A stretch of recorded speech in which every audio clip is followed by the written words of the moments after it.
Hey guys, how's it going? It's Orit here from Estetino Artists.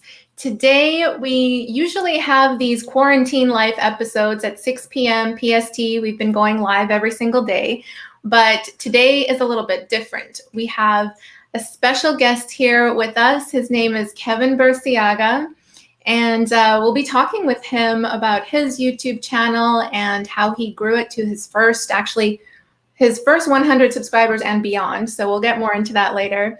But Kevin had previously dealt with multiple eating disorders in his 20s, developing his own method to overcome them.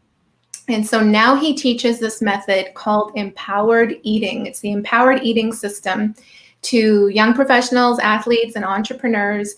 And he really helps them improve their eating habits with this system. So Kevin is also a physical therapist, and he's a YouTuber who recently surpassed his first 100 subscribers, as I've mentioned. He's growing at a fast rate now, though. It's like almost at 200, which is awesome. And he has also pulled in his a few consulting clients from his YouTube channel as well. So we're going to look at how he's doing all of this.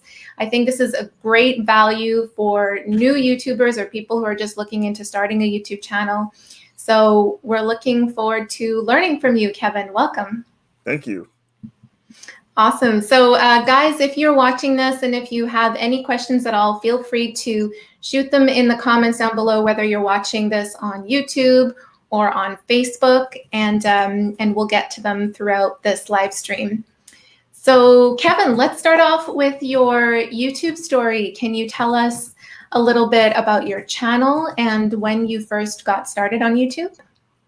I had been thinking about YouTube for a long time, and I didn't consider it until I would say the end of 2018, and I took a couple of courses on it, and then I finally launched my first video at the end of February of 2019. It's hard to believe that 2 years ago I didn't have any YouTube videos.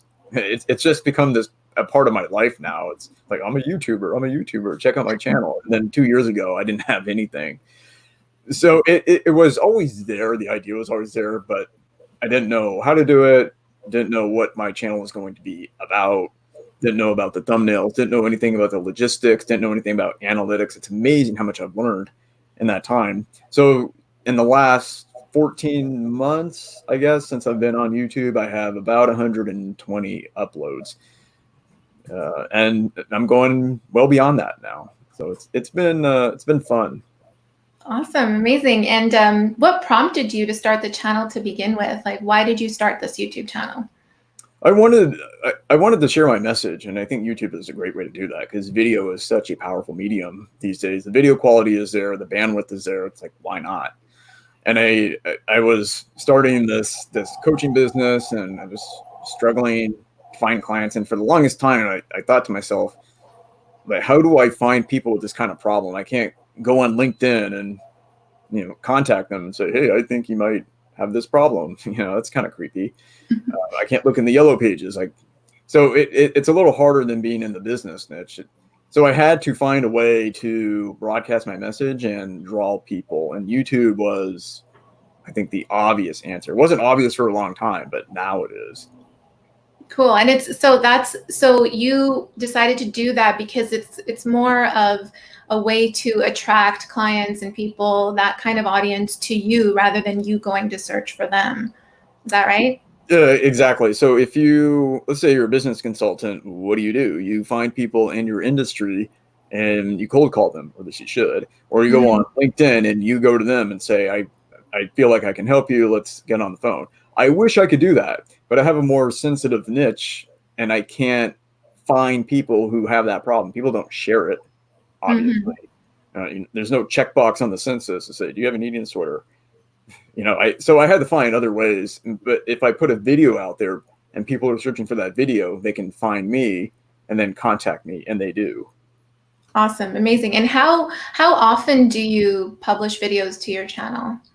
Initially, it was once, and then after 6 months, I went to twice a week, and that's where I am now with everything else going on. That's a good rate. I'm thinking about 3 times a week, maybe later this year, but twice for now is good. Okay, cool, awesome. So it's been about a period of 14 months. You mentioned that that it took you to reach your first 100 subscribers, and that started off with just releasing one video a week for about half the time, 6 months or so, and then stepping it up. Was it a challenge for you to make that shift from doing the one video a week to the 2 videos?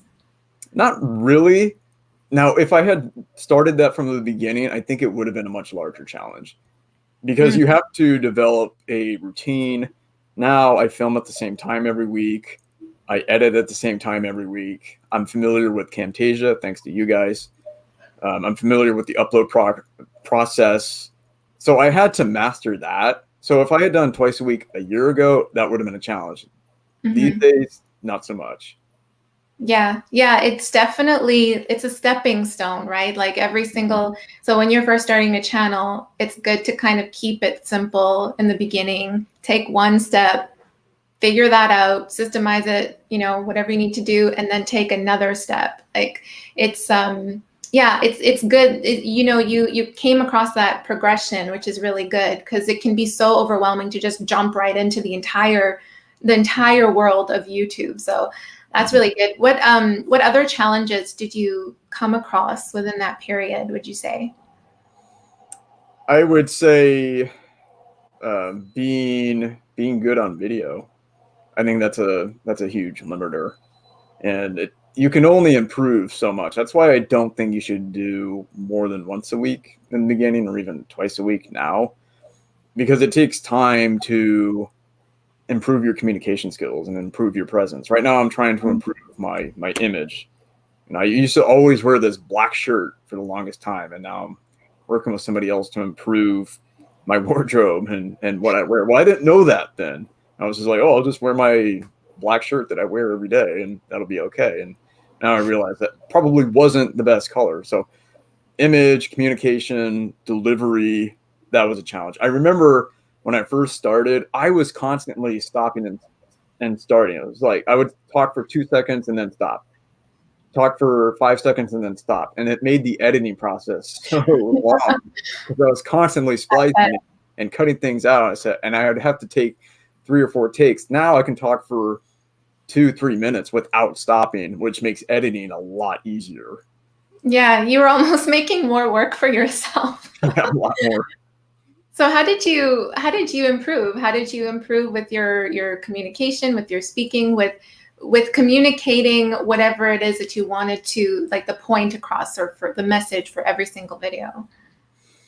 I think it was just practice over time, and taking the time before the video to write a script and have your points ready. Now, I don't rehearse my videos. I don't want it to sound scripted and rehearsed and polished. I think you have to go, but like when you turn on that camera, you just have to go with it. But I think it was just time. A year ago, I had only filmed 6 or 7 videos. I wasn't that good. Now I can turn on a camera and talk. And I think another thing too is watching and editing your videos, as uncomfortable as that is at times. I'm like most people. I don't like listening to myself. I don't like watching myself. I think that's a natural tendency, but you have to do it. Otherwise you don't learn. There's no learning without feedback. Yeah, absolutely. I mean, I don't think it gets any easier. Like we're 1,200 videos in, and I know Jewel might think differently, but I don't like watching my videos. It's just like you put in the work to do it, and then you release it, and the comments will give you that feedback, right? On how you can improve.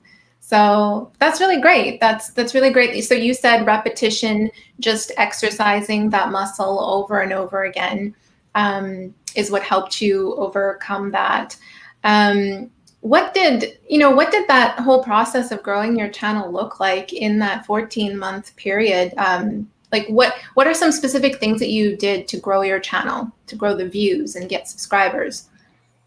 Trying new things, new thumbnail designs, new shirts, new backgrounds, new equipment, adding and subtracting music, adding B-roll, having different offers, changing, adding more and better tags, more targeted tags, using something like TubeBuddy, being a little more playful. My first videos were super stiff. I think that's how most people start with videos. They're just really rigid. And I watched my first video. It's like, no wonder nobody wants to watch this. There's no personality in it. But I think that's where you have to start. You have to start somewhere. You have to shoot that first video, and then you can iterate from there. Yeah. It definitely, again, it comes back to that layering process that you were talking about. You just have to have the courage to just jump into it, to first start it. Was it very scary filming your first video? I wasn't scared. I remember I didn't want to do it because I knew it was going to suck, and it did suck. And so it's hard to make yourself do something for the first time because it's not going to go well. And it's not like my first video was a disaster or something. If you've ever watched Sean Cannell's first video, it's hilarious. He's sitting in this basement. He's like, just making a video first time, and it wasn't that bad. But look where he is today. Yeah. But you just have to accept it, that your first few videos are gonna suck. Yeah. And Evan Carmichael says the same thing. He says, my first video sucked. Deal with it, and just make sure every video improves. Yeah, absolutely. Absolutely. You have to be okay with imperfection when you're a YouTuber, especially because it's like a personal growth journey. It really is, being on camera, being on video, especially if you're someone who's not used to it. You have to be okay with just jumping in and knowing that it'll be a crappy video to start, but little by little you can layer things like just improving, the way that you speak on camera, or the way that you communicate a point, or improving your thumbnails, or so absolutely, I totally agree with everything you're saying, Kevin. I'm just going to go over to the comments quickly, see if we have any questions. I know we see a bunch of people saying hello. Lenny says hi. Lenny's in the house. Hey, Lenny. And Jojo's here. Linda says hi, Kevin, and Arit and Jewel. We have Fuzzy here. I'm just taking a look. All right, Jojo. Yeah, Jojo says, how long did it take to your first 100 subs? I think we said about 14 months. Is that right, Kevin? I started the year at 86. And believe it or not, this last January, I didn't see tremendous levels of growth. I think I cracked that 100 sub barrier in mid-February. I think just before my 1-year anniversary. So think about that. I remember joking in February, I have more uploads than subs, which is not a compliment, but I kept going. And so that first year was kind of frustrating, but you're investing in the invisible. You're investing in what could be. So I think that's the definition of an entrepreneur. It's like, you're not going to see a return right away. You're doing it because you really love to do YouTube. Yeah. Did you ever have that idea cross your mind? Like, you're putting all this work into it and you just kind of felt like giving up because you're not seeing much from it? Oh, more than once. Yeah. More than once. But I remember thinking, yeah, but if I do that, I'm going to think, well, what if? What if that next video was that breakthrough video? Right. I don't want to be a quitter. I hate starting things and not completing them. So just keep the course. And the other thing too is I like making videos. So Roberto Blake talks about this. He says great musicians at one point were just playing, what do you call it? Strumming the strings. I don't know how to say it, but just playing guitar alone in the room with no audience. Why? Because they really like playing guitar. Yeah. And so when you're first starting, you make videos because one day you'll be great, and two, because you really like making videos, even if you only get 10 views. Right. Yeah, it's important. Yeah, it really helps to like the process of making videos. That's what really carries you through the discouraging times when you're not really seeing much from your efforts. But the growth at once you've reached that, or once you did reach that 100 subscribers, you're seeing a much faster incline rate of growth. Is that right? Yeah, for sure. So the first of every month I record the number of subs that I have. I started doing that. Mhm. So if you're first starting, definitely do that just so you can see where you've been. Um, but I haven't checked in a week or so, but I feel like I've hit an inflection point where it's going up every day. Even if it's only 1 or 2 subs, that's still really awesome because I'm getting bigger every day. Yeah. Last summer, I remember I would go 5 or 6 days without one sub. I remember I would get a notification from YouTube. It's like, you got a new subscriber. I was like, yes. I went from 70 to 71. Wow.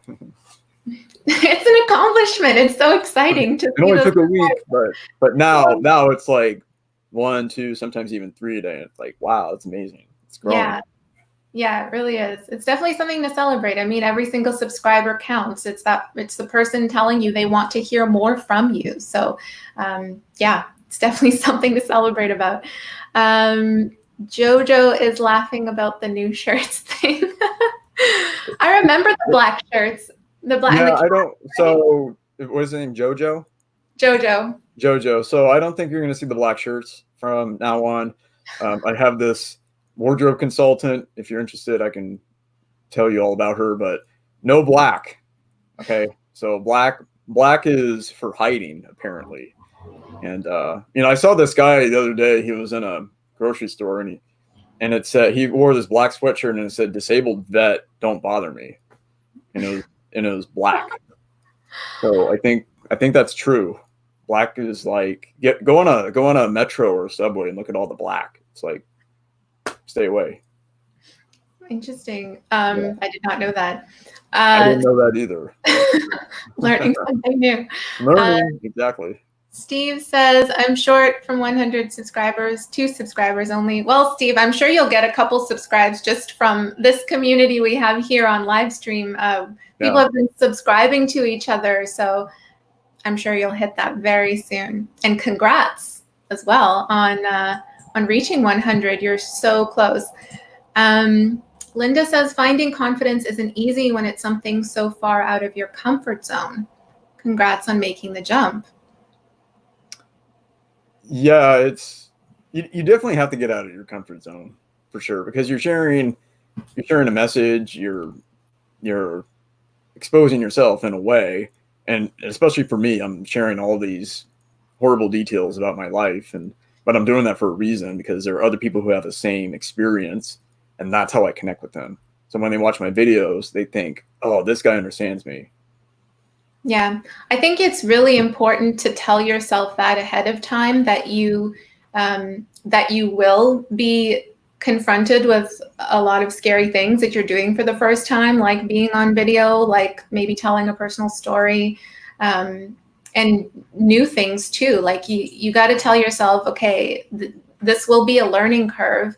There will be a lot of times where I'll be out of my comfort zone, but I'm willing to stick in it. You know what? Like I think if you tell yourself that up front, it's like you're almost already making a commitment that you're going to push past it, rather than just saying, let's see how this goes, and then just try things and having obstacles come your way and then having to deal with it at that time. Yeah. Well, expect obstacles.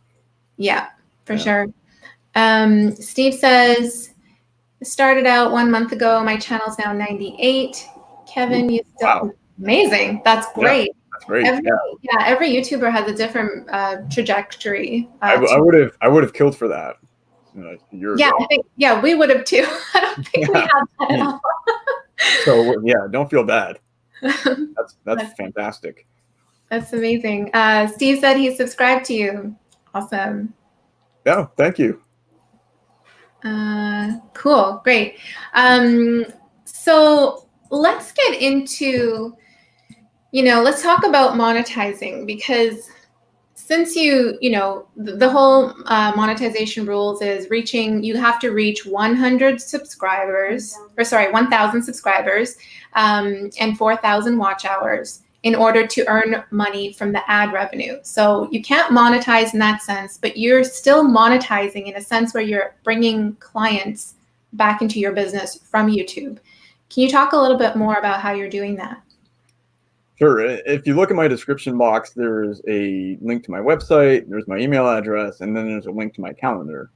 So if people want to speak with me, they can click that link, go to my calendar, and sometimes they do. At first, not really. I didn't get a lot of interest those first 5 or 6 months. I don't think I got anybody onto the phone the first 6 months of my channel, but I put it in every single video because I knew somebody at some point would do that.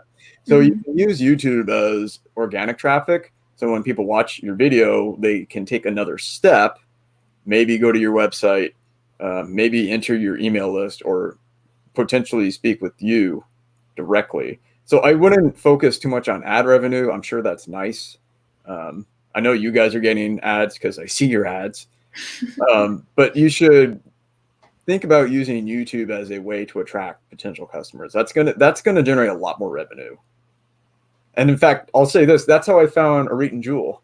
Okay, because I didn't know anything about Camtasia. I think Jewel remembers this, and I was like, "How do you?" I remember I couldn't even render a video. So how do you how do you turn this into an MP4? And so I went on YouTube and said, "Turn video, how to render video on Camtasia." You guys were number 2 or 3. You were ranking really high. So I found that video and said, "Oh, they teach Camtasia, great!" Because this other program that I joined didn't even teach it. So I had to find you guys, and then here we are. I don't know, about a year later, more than that, and I'm still doing business. So don't ask me how to monetize. Ask Reed and Jewel how they monetize it. And so they're putting these tutorials on YouTube and generating trust and expertise, and then people do business with them.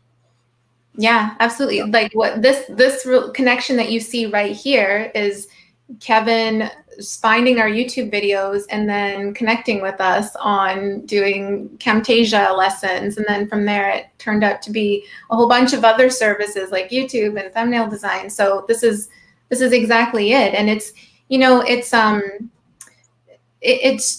it all comes through putting out really valuable content. And I want to know more about what you're doing.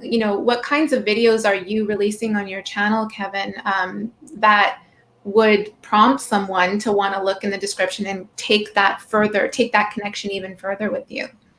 I have videos on eating habits, eating psychology, eating disorders, and I try to put words that people in my niche would recognize. So I have words like orthorexia. A lot of people don't know that word, but if they're in my space, they probably know what that is. Or I have words like intuitive eating. What's intuitive eating? But people who I work with know what that is. So part of it is understanding your niche and understanding the audience. And so those are the videos that I produce. And then when I get on to a strategy call or a sales call, I take notes during the call so that I know the language that they're using and I know what problems that they have. That's how I make my content. And do you sell in the videos? Like, do you tell people to go click on links, or do you promote any products, or you just kind of leave it at the free content? What do you do there? For promoting other services, I tell people to subscribe, and then I tell them that they can speak with me, and I put the link below. I also tell them about my own challenge, and then I think I have your link in my description box. So if people are looking for stuff on Etsy and thumbnail design, which you guys specialize in, they can also find you. So it's a little cross promotion. I do not make money off of that, and I'm not an affiliate for anybody at this point, although that is a good idea. Yeah, I mean, we're not set up to do an affiliate program for those kinds of services, but for our Creative Business Success Academy, we will be, it's not set up yet, but we'll talk, Kevin. So that's really cool. You just, you're just asking for a subscribe and then just inviting people, if they want to talk with you further, to click the link in your description. So it really comes down to you providing really great value in the video, enough for them to want to talk with you even more. Yeah. And what it is. We have a comment here from David saying, awesome tips on monetization, Kevin. You don't need 1,000 subs to make money via YouTube. Yeah, absolutely. It has worked for me as well, although I'm now above 6K subs. Amazing. How many? 6,000 Wow. Yeah. subscribers. So I should be listening to you. You shouldn't be listening to me right now. No, But that's amazing. You know yeah, what? 6K is great. There's just like every single YouTuber's journey is different. There's no same YouTuber's journey. And that's why it's like we love learning from other YouTubers as well, no matter what size they are, no matter how many followers they have or subscribers, because it's just so interesting to see the progression and to learn, especially for someone who's starting a new channel, what those first 12 months look like, because that's the most important, really. A lot of people start channels, but then they just drop off because it's a big time commitment. How long do you spend, by the way, would you say approximately on your YouTube channel? To make one video? Yeah, sure. I would say hour and a half to 2 hours. So I've got the script, and then I record it, edit, render, description box, and then I write an email to my list telling them that I have a new video. So yeah, hour and a half to 2 hours. But if you're focused and you're diligent, you block out the distractions. It's not a huge time commitment. It also helps if you do it at the same time. That way, ding, it's that time to record. Yeah, absolutely. Do you record multiple videos at once? Sometimes I'll do two at once if I'm feeling it. If it's a really good day, I'm just let's just do it right now. Or if I'm going to be really busy in the next few days. I remember I had to go to a conference a few weeks ago, and so I said I'm going to record all the videos I need before I go to the conference, because who knows what kind of setup I'm going to have in the hotel room. So I'm really kind of glad that I did that. That I got some stuff done before I went. So yeah, that's like batching. Yeah. Yeah, it really helps to set yourself up. We do that as well. We film a bunch of videos at once and then edit those videos at once. Well, Jewel edits them, and then uploading them. Yeah, it really helps to. So that's kind of part of the systemizing of finding some sort of system that works for you in your schedule to produce content so that it's manageable for you, right? Because it can be so stressful to kind of be scrambling last minute to try and throw up a video. So that's great that you're also doing that, Kevin. Roland says, hello, everyone. Kevin, I think your thumbnails are attention grabbing. I like the colors you use. Looks professional. Well, I can't take credit for that. Sorry, Roland, I'm laughing because I designed Kevin's thumbnails. But actually, you can take credit for this, Kevin, because you're the one who suggested those colors. You might have noticed, Roland, that before those thumbnails that you see there now, there was a completely different color scheme. And it was Kevin's suggestion to kind of simplify things a lot more. Yeah, so you can see the difference there with the colors. And that's part of, I love that, Kevin, about you, that you're always willing to just try something new. You're not stuck on one thing. You're not stuck or tied to doing just one thing the same way all the time. Yeah, I think what YouTubers should do, whether you have 0 subs or 100,000, is watch a lot of videos. What are other people doing? What kind of effects do they have? Because it's hard to come up with every idea on your own. All the good ideas are out there. You just have to watch other videos. And so when I was watching other health channels and looking at their thumbnails, I compared those to mine. I thought, why don't I adopt some of their practices? That's part of the process too, is watching other people. What are they doing right?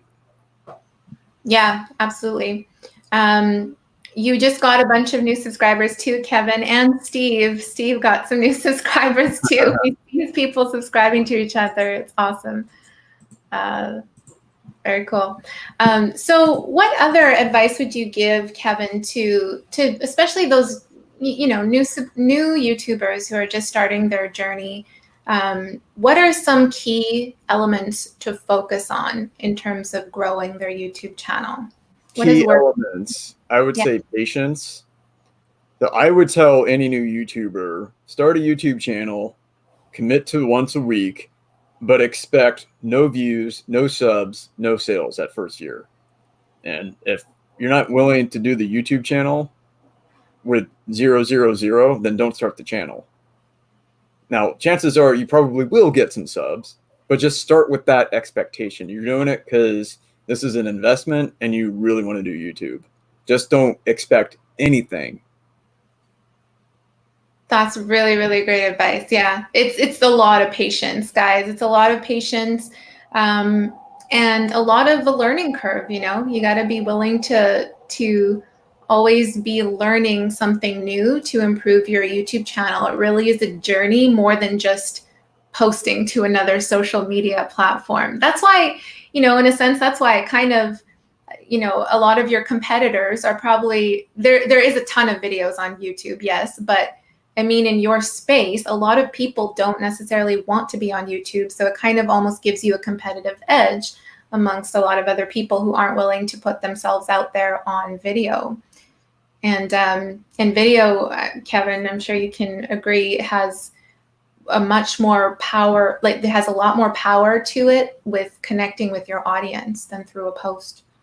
Yeah, exactly. I know that sounds discouraging, but there's also a potential upside. I don't know who it was, Jojo or somebody who had 6,000 subs in his first year. That's also possible. Okay, you could explode. So you could go from 0 to 10,000 your first year. So keep that in mind too. I'm just saying, keep that expectation low. Just view that first year as a crucible. How bad do you want this? Mm-hmm. Yeah, awesome. Kevin, in terms of going back to the monetization piece too, because I want to look at that too. So you're putting the links of directing people to go back to your website. Mm-hmm. Do you have a funnel there, or is it just something that they click on, they just contact you right away? What kind of customer journey does that look like? So I have two funnels. I like to make things complicated. So I have one where they can go to the website and just book a call. I like that because it's just fewer steps. It's fewer obstacles between the viewer and me. But not everybody's ready for that. I get that. So then I have another one where it's the challenge and they can go to the 14-day challenge and it's only $27. And then they go through that and then they can book a call with me after I developed that trust. So various avenues that you can take. Yeah.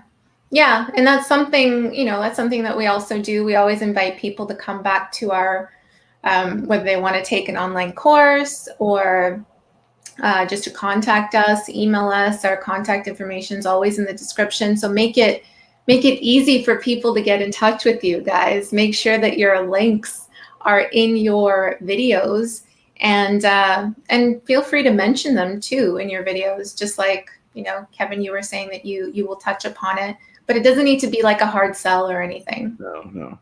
Yeah, don't be pushy. Don't turn it into a sales video, but there's nothing wrong about telling people about your services and how you can help them. Just don't turn the whole video into a sales pitch. But I always put it at the beginning because most people are watching at the beginning than at the end. Mm-hmm. But it's gentle. It's like subscribe. There's a link if you want it, and there's a 14-day challenge. All right, let's get to the video, just like that. Do you really are you someone who pays attention to your analytics and makes decisions based on those numbers? Not as much as I should, and the reason why is because that first year I had no analytics. Mm-hmm. There was there was really nothing to analyze because I had so little traffic. It's like what's the point of looking at this? Now that I'm growing a little more consistently and I'm getting more views per video, I should turn that into a weekly habit. So when my video launches Wednesday at 9:30, I should use that time to look at the analytics of the previous video that I launched. Mm-hmm. Yeah. I should now. Do you do any sharing of your videos outside of the platform? Like, do you share them to social media or anywhere else? Sure. I have a small email list, and I always send that. So some of those views are coming from the email list. Mm-hmm. And then I use, although the last two videos haven't done this, I don't know why, but TubeBuddy has a feature where you can automatically post it to your Facebook page. Mm-hmm. So Yes. it's kind of like repurpose, where you can Right. post to multiple platforms at the same time. Yeah. There's TubeBuddy. We always talk about TubeBuddy on this channel. We love it so much. Yeah, there's definitely some automation tools in there for you to take advantage of if you do have TubeBuddy, that allow you to post it to social media platforms. Yeah. Just I see a question here. So Roland is saying, what is the search volume for your niche look like? Well, it depends on what niche or niche you're talking about, because I could be in multiple niches. So So give us a couple examples of maybe some videos that you've done recently. well, let's say bulimia. What's the search volume for that?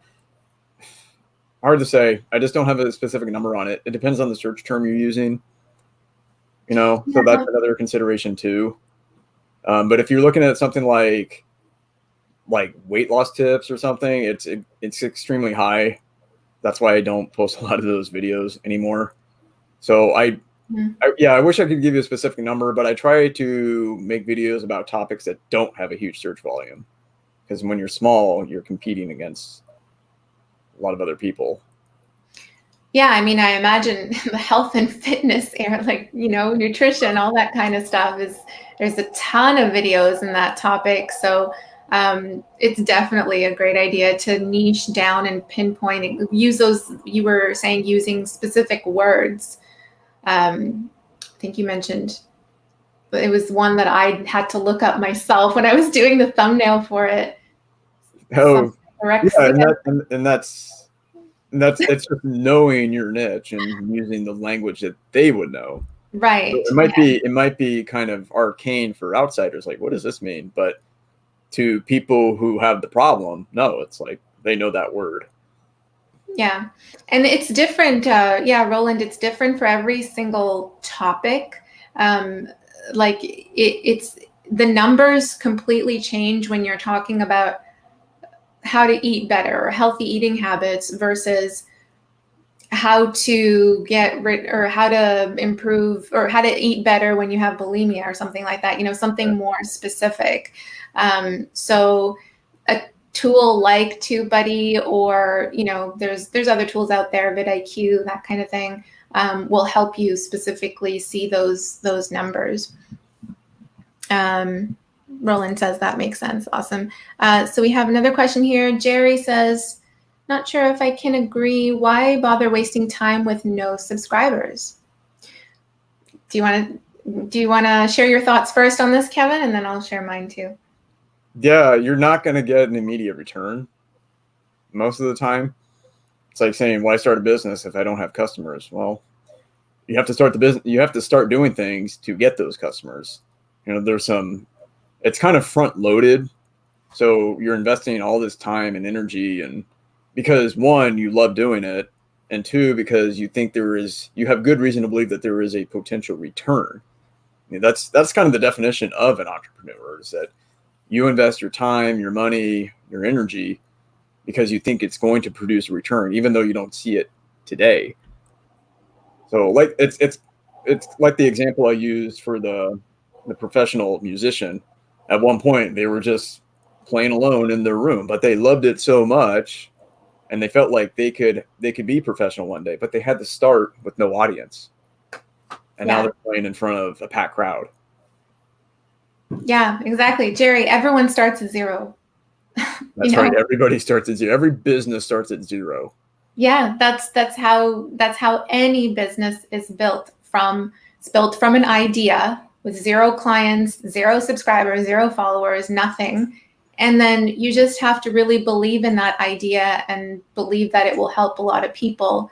And that's what will pull you through to having a big following, to having those subscribers, to having those customers, the sales, all that kind of stuff. So yeah, everyone starts at zero. And if you're not willing to if you're saying why bother wasting time with no subscribers, then it's like, well, why bother wasting time at all for anything? Because it will always be, you're starting at zero, starting at the start line. You just have to make sure you're really, really passionate about it, because that's what's going to pull you through for sure. Exactly. And every successful YouTuber has that journey. We only see them now, and now that they have, I don't know, 200,000 subs, but we don't see what they were like when they only had 10 subs. Yeah, exactly. And look at those. And Sean Cannell, go back and watch Sean Cannell's first video. It's funny. Just this stupid young guy in his mom's basement. And he's like, he has no personality. It's funny. Nobody was watching, but now he and Benji are doing really awesome. Yeah, exactly. People always see the numbers, the end product, the final album, all of that kind of stuff. They see what you want them to see, right? That's what we're putting out into the world. But there's always humble beginnings where they started with nothing. They started at zero. Yes, Linda, build it and they will come. I love that. Steve says he's only 1 subscriber short of 100. Thank you guys so much. So yeah, I have trained myself not to look at my sub count every day. I only look at it a couple times. But I know when you're first growing, it's like, oh, I want that number to go up, especially when you hit 99. So if you want it to hit 100, go a couple of days without looking, and then it's 100. That's really good advice. Yeah. I know that sounds kind of superstitious, but just it'll happen.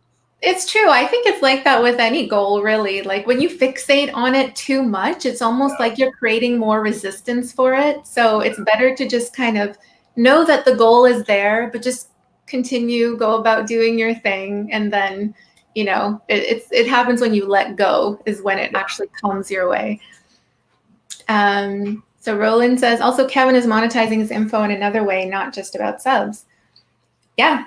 We've talked about that in previous episodes too, is like you can't be only fixated on the followers, you got to really think about what it all means. And in Kevin's case, I know you're helping a lot of people improve their eating habits. And I think that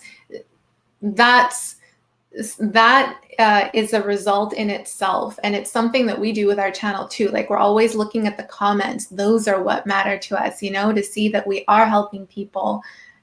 So yeah, absolutely, Roland.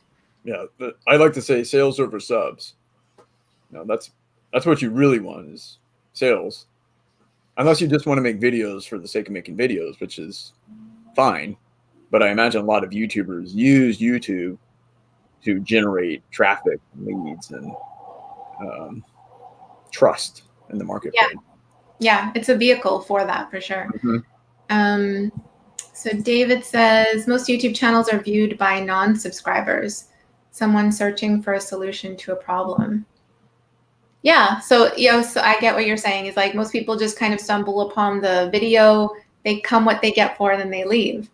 And that's why it's important to celebrate every single subscriber, because you're right. It's like most of the people who come to your channel, they are views. It takes a lot more to turn them into a subscriber. And I think, like you were saying, Kevin, to just kind of not be so fixated on that and just continue pumping out good quality content, that is the name of the game, and the subscribers will follow. Yeah, you just have to be consistent. Invest in the invisible. That's great advice. Right, and Jojo has a question. Besides the shirt, what other changes did you make that helped with your subscribers? Did you change your niche? Good question. No, I don't think I ever changed my niche. It's always been the same, and the background has more or less been the same. The equipment is more or less the same, but the thumbnails, that was a big change. And then using long-tailed keywords. So I used to have shorter titles. Now I try to use as much of the 100 characters that I have. That way I can put as many keywords in my title And pretty soon I'm going to start filming outside with new equipment that I have. That way I have a more dynamic background. So we'll see if that leads to more subs. You don't have to overhaul your channel. I'm just talking about 1% changes. Just try something. Just try something new all the time. Yeah, making those little incremental shifts is what stacks upon each other. Jerry says, did you get into TikTok? I have not gotten into TikTok. I heard about TikTok about a year ago, and maybe there's some potential there. I don't know. I don't want to write it off, but I remember 4 or 5 years ago, Snapchat was going to be the next big thing. Now I don't even hear about Snapchat, or they were talking about Periscope. Everybody's got to be on Periscope, and what happened to Periscope? So I try not to follow every new trend, but I do keep an eye on those trends. But I would say pick 1 or 2 platforms that you really enjoy and just focus on those platforms. Don't try to do Pinterest and Reddit and this and that and the other thing. It's too much. Yeah, I agree. And Jerry, we talked specifically about this question a lot in yesterday's live stream, in the Quarantine Life episode number, I don't know what it was, 20. Do you remember, Joel? 20. It's like the one yesterday. Yeah, it was a live stream yesterday, and we talked specifically about TikTok, and we're also not on TikTok. We definitely know about it. We know it's the next big thing and the biggest craze, and you have people like Gary Vee talking about it, that you should be on the platform and all that kind of stuff. We did check it out. It's not something that excites us right now. Like, it's not something that like the whole culture of TikTok is very different from the culture on other social media platforms that you see. Every platform has its own culture, and if you believe that that fits with your brand, that's your vibe, that's where your audience might be. Maybe you're still experimenting, in which case you don't know who your audience is, so you could try it out. Then it might be something interesting to check out. For us, we're happy with where we're at right now, although that might change. And I totally agree with what you said, Kevin. Make sure that you are focused on growing 1 or 2 platforms to start, and systemize that. Have that, be a well-greased oil in itself, where you're pumping out content, because that's what the name of the game is with any social media platform, is you have to consistently produce content on that platform and connect with your audience. So if you have the ability to add TikTok in, then great. Otherwise, focus on the ones that you enjoy creating on the most. Yeah, try it. And if you like spending time on TikTok, then do it. That's a good sign. I liked YouTube from the get-go. I got into YouTube I wasn't filming videos, but I remember watching it in 2008. And I didn't film a video for another 10 years, but I enjoyed being on YouTube. Yeah. So that's part of the reason why I started. It's like, I see all these videos every day. Why don't I make my own? Yeah. But you get on TikTok and it's like, it's just a bunch of high school music videos. Yeah. Maybe don't do it. Yeah, exactly. Linda says, say it or read. She remembers the TikTok discussion that we had yesterday. Yes. We have another question here. How can I use voiceover on other YouTubers' videos? I've noticed that there are many language versions for the same channel.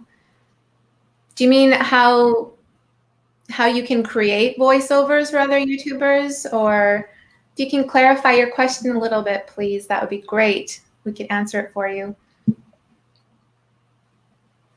Like fairy tale channel, featured channels.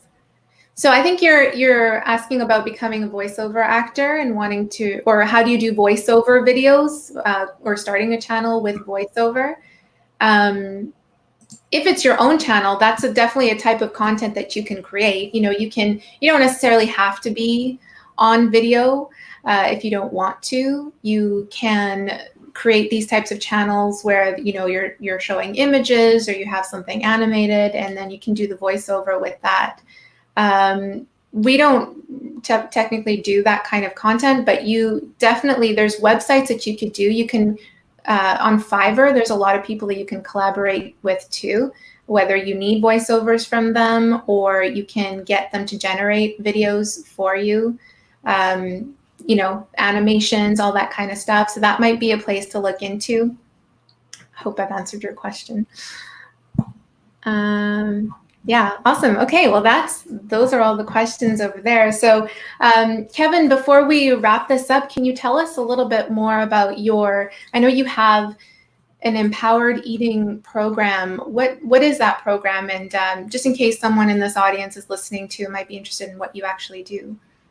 Sure. I like to work with people who have bad eating habits, or they're disordered eaters, or they have eating disorders, however you want to call it.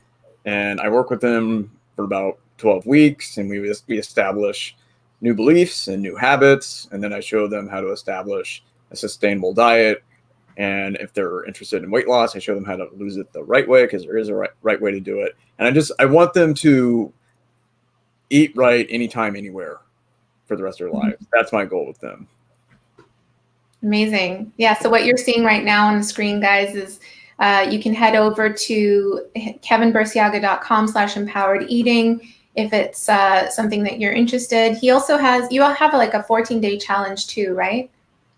Yeah, it's a 14 days, 14 videos, and it's just a kind of a summary of the whole program. So it kind of gives you a flavor.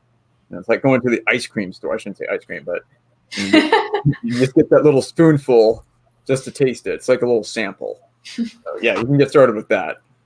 Awesome. There's healthy ice cream too, I think. So you can get almond ice cream now. I've seen almond milk ice cream. Ooh, I haven't tried that. That must be good. Yeah, they're really innovative with their ice cream now. Nice. Yeah. So guys, if you're interested in checking out any of those links, they are in the description below, so you can check that out. Just a couple more questions here to wrap it up though. Do you have any new goals moving forward, Linda is asking, with your YouTube channel or your business in general, I guess? Specific, I would like to hit 1,000 subs. That would be a great milestone. At this point, I'm trying to get one new client per video. That would be a really good goal for this year. Remember, sales over subs. Awesome. That's a great goal to have. And every single milestone is, you know, that's something to celebrate for sure. So even that in itself, one sale from video, that's awesome. And you have like every single video is out there being its own little marketing or salesperson for you. And that's when it starts to stack up, when you have all of these videos out there working for you. And, you know, you're just doing the time to put in to create the content, but that's out there into cyberspace where whoever wants to search for them can find them. And that's how you bring people back into your world. Exactly. Yeah. So even if it's a year old, people are still watching it. So even if I don't think it's a good video, and some of those older videos are not good videos, other people are watching them. I know because the number of views keeps going up. Yeah, we have videos on our channel from 2000. I think I saw a comment come in on a 2016 or 2015 video that we created, and I was like, wow, people are still watching this? It's pretty cool. When I was looking for Camtasia help, that video that Jewel made was from December of 16. Wow. So it was still floating out there. So you can make a video in an hour or two and pay for a transcript, and I pay for a thumbnail. And then 2 years later, you get a client from it. So somebody asked earlier, why make a video if nobody's watching? Well, think about that. What if you make that video and then 2 years later, it's still bringing in consistent revenue? So think long term. Yeah, still working for you. Right. David is asking, on putting too much text in the title, can that result in confusion? Personally, I prefer just a clear-cut title and get into the meat of the discussion. What's your opinion on that, Kevin? Clear-cut title? Yeah, so I think David's asking, would you go with something more of like a shorter, clear-cut, simple title or a longer title? or do you have a preference even? I'm experimenting with longer titles. They give you 100 characters. Why not use them? Just make sure it's nothing stupid that nobody's going to search for. I think that's a problem with a lot of, like, all those daily vloggers. They had these stupid titles and that nobody was looking for, and they had 700 videos and only 200 subs. And so be strategic with your titles. I think that's more important. What kind of keywords do you have in the titles? Yeah. But why not use all the space? Yeah, I think it comes down to what those words are. If you're just filling up the space, then there's no point in having a longer title. But, you know, you definitely need to use that title wisely to, like Kevin said, put in your keywords in there. Make sure those keywords are in the beginning of your title, because that's what, you know, YouTube will pick that up. And if you are looking through the results page for the keyword phrase that you're wanting to rank for, and you're seeing a lot of other videos using that phrase, then that might be a good opportunity to use the second part of the title, right? And just kind of tell something unique about your video in that second piece of the title. How does your video stand out? You know, is it a step-by-step tutorial? Is it, you're going to show a demo, like 5 ways to do blah, blah, blah, blah, blah. You know, put that second piece in there. That's how you can make the most out of the characters that you have. So I think, yeah, I agree with you, Kevin. It's more about how you use that space rather than the size of the title. Right. Jojo and Linda both think you have an amazing voice. Just feature that. Yeah, people always told me I had the radio voice. Do you do radio? Well, no, not really, because radio is a dying medium. So I think you should say podcast voice or YouTube voice or something, because those are the new media. Podcast. Have you thought about doing a podcast, Kevin? I have, and more people are encouraging me to do it. I'm like, no, because it's just one more thing I have to do. But I don't know. Maybe in this economy, now's the time to do it, because it doesn't take that long. It's just like YouTube without the camera. Yeah, you can. I mean, you could also you could strip the audio from your YouTube videos, like the really good ones that you want to do them for, and use that as a podcast, repurposing content. Yeah, and then I can make quote cards and put that on Instagram. You know, that's really repurposing. We're always getting creative for content creation. Lenny says, yeah, try interviews and reacting to content or news relating to your field. Yes, that's some good content advice there, Lenny. You discover a channel you like is like binge watching on Netflix.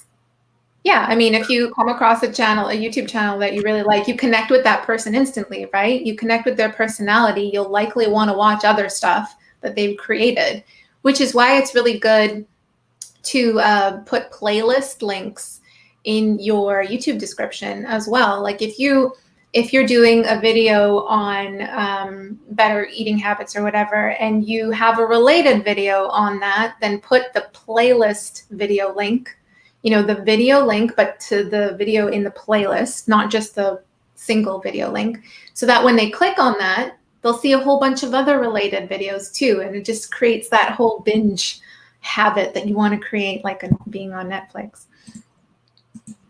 Awesome. Cool. Well, it's been such a pleasure having you on the show, Kevin. Thank you so much for sharing your wisdom with us. Any final comments or advice you want to mention before we wrap this up? Sure. Get started even when nobody's watching. Love it. Short and succinct. Great advice. Very cool. Thank you guys too for everyone who's watching and who's asked questions, left comments. We always love hanging out with you guys, and we'll be right back here again tomorrow for the Quarantine Life episodes at 6 p.m. PST. So thank you guys. Have a great evening, everyone, and bye for now.